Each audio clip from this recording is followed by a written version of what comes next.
सम्राट वंदनीय बाळासाहेब ठाकरेंचं एक वाक्य मला आजही आठवते की मी वयाच्या 15व्या वर्षी शिवसैनिक झालो आणि त्यावेळेस त्यांनी मला ते कानावर आहे की जेव्हा कोणी संकटात असेल तेव्हा जात पात धर्म न पाहता त्याच्यासाठी आपण धावून गेलं पाहिजे. आज शिवसेना संकटात होती. माझी आई 83 वर्षाची होती. तिनं सुद्धा सांगितलं की शिवसेनेसाठी आपल्याला जायचं. थोडेसे गदगद झालेले आहात आईची आठवण काढून. तर आता आईची आठवण आलेली आहे. मला सांगितलं होतं शिवसेनेला सहकार्य करायचं म्हणून आज मोठ्या प्रमाणावर त्या ठिकाणी सहकार्य. आईचं स्वप्न तुम्ही पूर्ण करताय आणि म्हणून तुम्ही ठाकरेंबरोबर उभे राहिले. हो बिलकुल ठाकरे साहेब.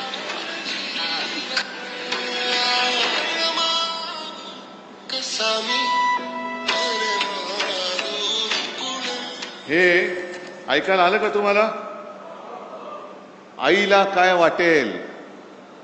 आईची शपथ घेऊन जर गद्दारी करणार असेल तर खरोखर आईला काय वाटत असेल? आणि चूक आपल्या सगळ्यांची झाली, विशेषतः माझी झाली. आईची शपथ घेतल्यानंतर ह्यांनी पूर्वी एकदा आपल्याशी गद्दारी केली होतीच, तरी परत आले. आणि परत आल्यानंतर तुम्ही आता या टेपमध्ये ऐकलं असेल की जेव्हा कोणी संकटात, अरे एवढे शिवसैनिक असताना शिवसेनेवरती संकट येऊच शकत नाही, तुझी काळजी कर, माझी करू नकोस.